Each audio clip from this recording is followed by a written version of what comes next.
TUNDU LISSU, welcome to Hard Talk. Thank you so much, Stephen, for having me. Well, we are pleased to have you here, not least because 16 months ago it looked as though you would probably die. Somehow, miraculously, you survived an assassination attempt which saw 20 bullets pumped into your body. How are you today? I'm very well compared to what I was 14 months ago. As you said, I was shot multiple times. Actually, I was shot 16 times to be exact. I guess some of the bullets hit the car rather than you because they sprayed those the area. Those that hit me were 16 bullets. Those that sprayed the car, I'm told, were 38. Wow. So 16 hits and 22 surgeries later, and here I am. You seem to believe that there was a definite political intent to that attack upon you. Yes, absolutely. So what's your proof? Well, the proof is in the circumstances leading up to the attack. You see, for about 6 weeks before I was shot, there were people following me, following my car everywhere I went. There were, you know, everywhere I went, there would be the car tailing me. And then I met... They could, of course, have been anybody. I mean, it should be said for those who don't know you, you were a very public figure in Tanzania, not just because you're a senior opposition party member, you were the whip of the opposition in the Tanzanian parliament, but also you were the head of the sort of legal association. The National Bar Association. That's right. Yes. So there were probably, I dare say, a lot of people, but some of them bad people, who might have had an animus against you. You can't be sure who might have tried to kill you. Those with whom we have proof that they had bad animus against me are the government. For a year preceding the attack on me on September 7 of 2017, I was arrested 8 times. I was charged in court with this or that offense of sedition. These are free speech offenses 6 times.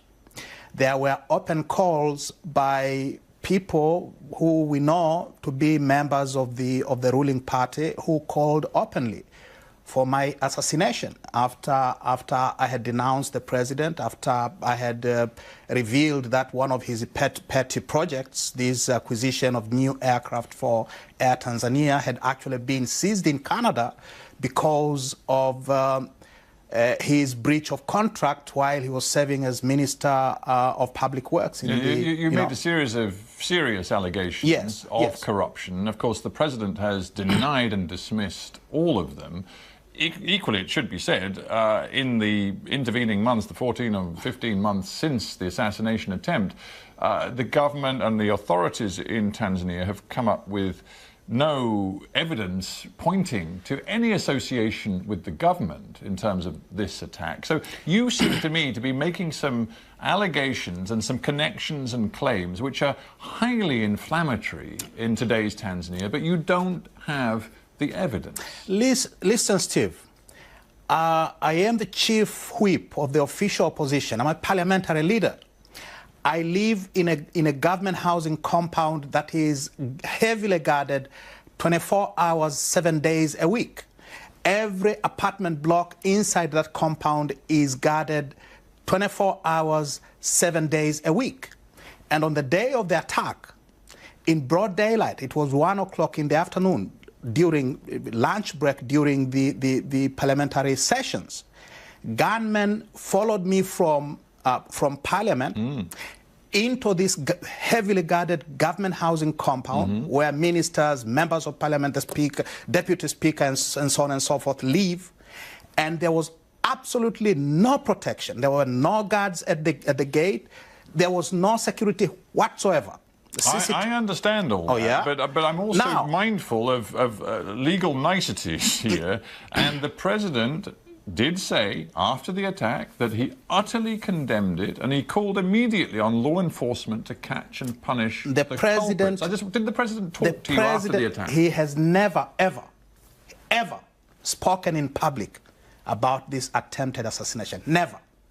There was a tweet there was a tweet, a very small, very quick tweet, and it disappeared.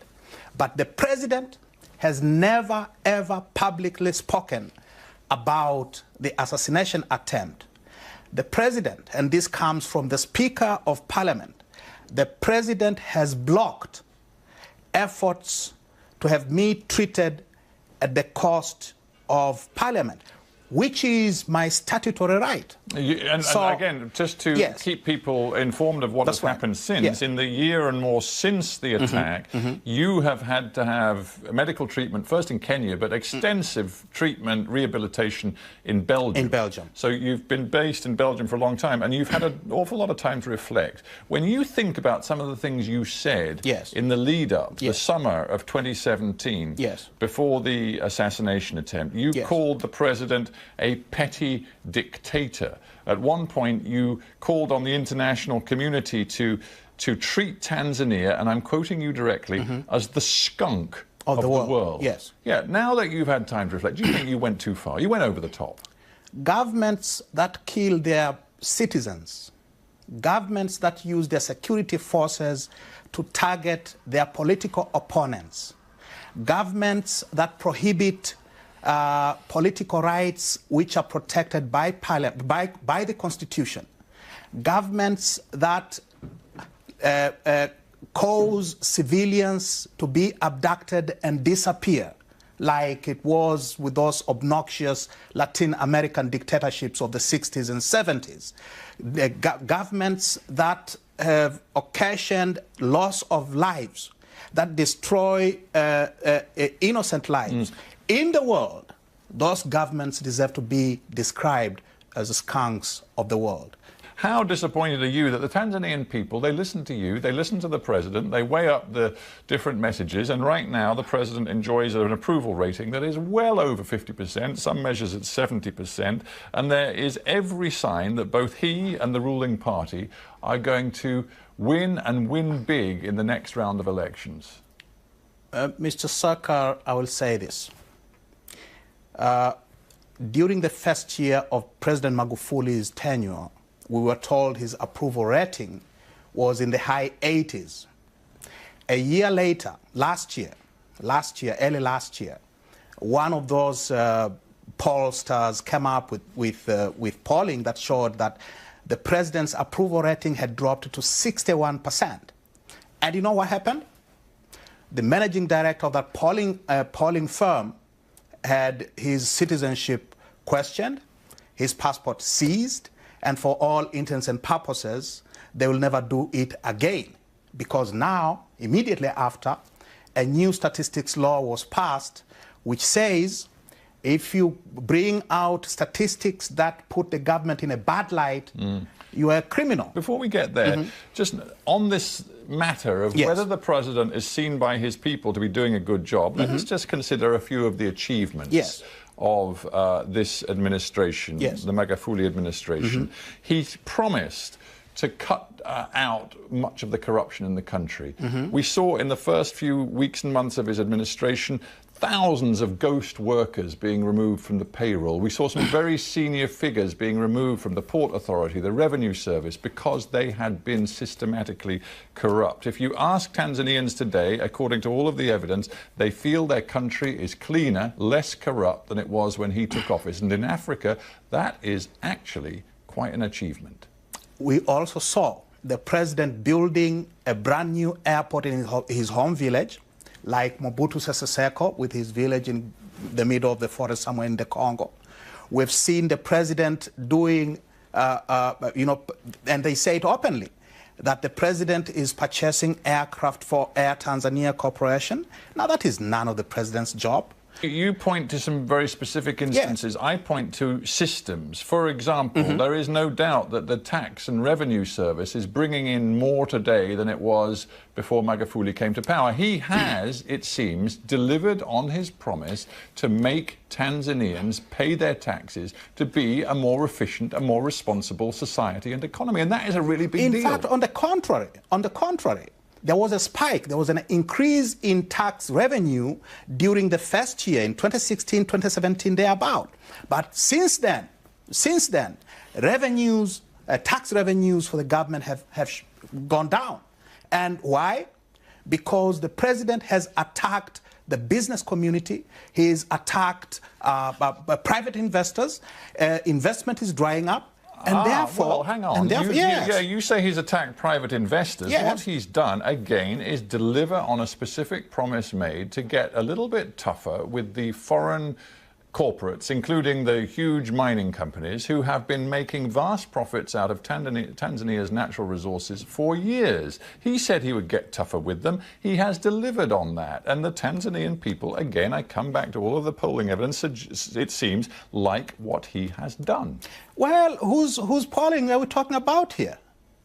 When the president and his party and his government pass laws that prohibit independent verification of the statistics they're giving publicly, who is there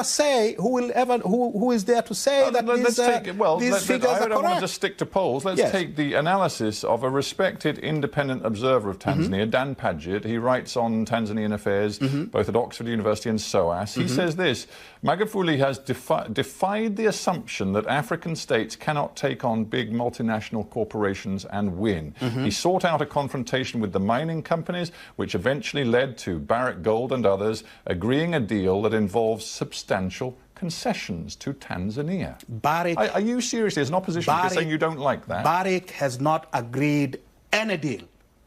We were told by the president himself that Barrick had agreed to pay $300 million as, I don't know what they called, like a golden handshake, I don't know. But the president himself made a statement that they have agreed to make a payment, an immediate payment of $300 million. They have not paid a penny. Not a penny. They were slapped with a tax bill of $194 billion. They have not paid a penny. Not a penny. But it seems you don't even want the government to take on the big foreign corporates. Well, You've been complaining, saying, oh, we must be nicer to them. And I have not said that at all. I spent 19 years, from 1999, when everyone, Magufuli included, were singing the praises of these investors in the mining sector, were ripping us off. 19 years was the sole voice to the contrary. If I may say, if it is so clear that Magufuli and his administration are failing the Tanzanian people, why is it that in the last year, a substantial number, at least 6, possibly, depending on how you read it, 10 members, opposition in Parliament, and of course there are various parties in the opposition, but at least 10 members, it seems, have defected to the government side, including some of the most senior figures who were leading the opposition to Magufuli. They're now on his side. There has been a major trend. There has been a major commercial enterprise in politics in Tanzania over the past 1 year. What do you mean? I mean precisely that people have been given money to change sides.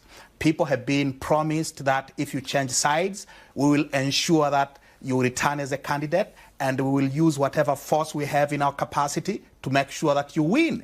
And that's exactly what happened. You're a very senior lawyer, so you know better than I that it's very dangerous to bandy about these allegations when you don't have specific evidence, when, of course, the people who you're making the allegations against, i.e. some senior figures in the opposition, are not here to defend themselves, and they absolutely categorically deny all the charges you've just laid at their door. Let's take one example. Lawrence Masha, he was Home Affairs Minister in the government of Kikwete for a while. Then he became an opponent of Magufuli, was very hard on Magufuli, but in recent times has decided what he sees from Magufuli is actually quite positive. He says, while you may not always agree with the president and the way he does things, his heart is in the right place. He is having an impact on the lives of everyday Tanzanians. Mr. Saka, in the 3 years since President Magufuli came to office, 380 civilians, villagers in Kibiti, Kilwa, Rufiji, and Mkuranga district, just south of Dar es Salaam, have disappeared. Bodies have been washed, found, floating in River Rufiji, in the Indian Ocean beaches. This is unprecedented in the history of Tanzania. We've never seen anything like this. We've seen in those 3 years political opponents of the government and his party being murdered with complete impunity. No investigation, no arrests, not even suspicion. murdered in broad daylight. This is unprecedented. Now, is this the price that we must pay in order to have less corruption? Is this the Tanzania you want, where the language being used and the allegations being made are getting ever more inflammatory? The government clearly is worried by this. They've passed a whole raft of measures and proposed some more, which many would say repress freedom of speech. They say it's because they are so very worried that freedom of speech in Tanzania is being abused by people spreading false allegations, making up stories. That's why they've put new controls on social media, on bloggers. They've also, from time to time, closed down newspapers, radio stations. I just wonder whether, again, on reflection, you feel that the way you're making your political arguments is fanning the flames or actually cooling tensions? Stephen, what I have said about the killings of civilians in the refugee area, what I have said about disappearances of political opponents, what I have said about the crackdown on the press, what I have said about individual bloggers or people sending these messages on WhatsApp groups and so on and so forth, has been said with more or less the same vehemence by the churches, by the press. They've been spoken in Parliament. They've been said by the international community. They have been repeated basically by the European Union in their recent resolution.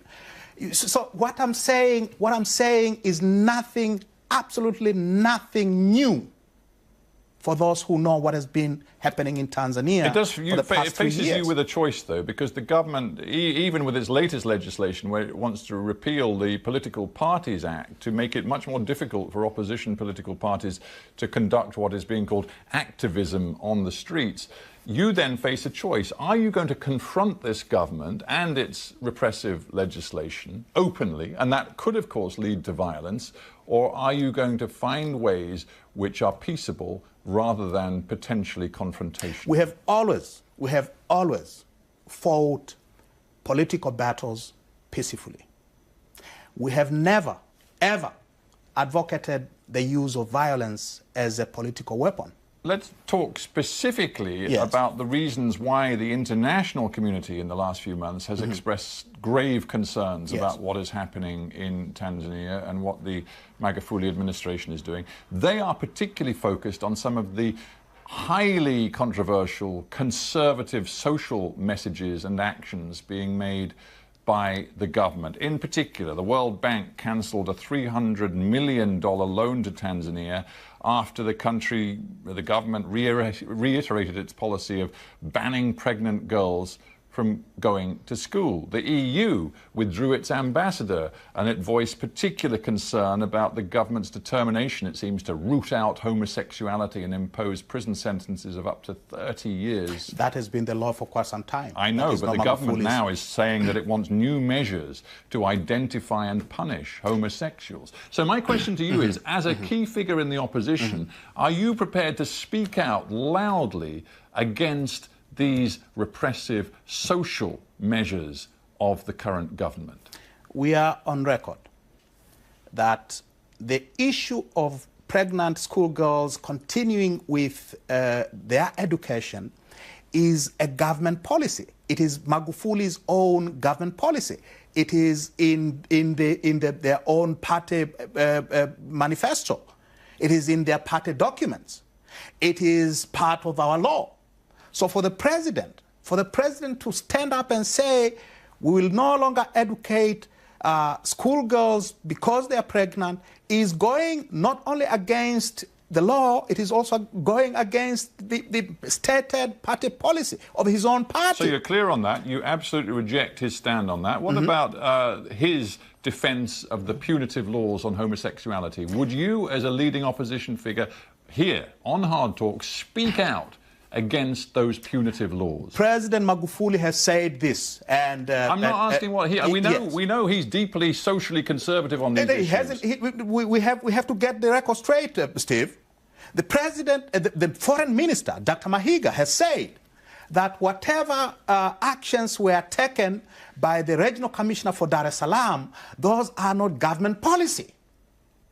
That is not government policy. Well, I want to know, and I dare say many people around the world would like to know, is a senior African opposition politician prepared in public to say these laws that we have currently in our country on homosexuality, punishment of up to 30 years in prison, are utterly unacceptable, and if I achieve power, we will get rid of those laws?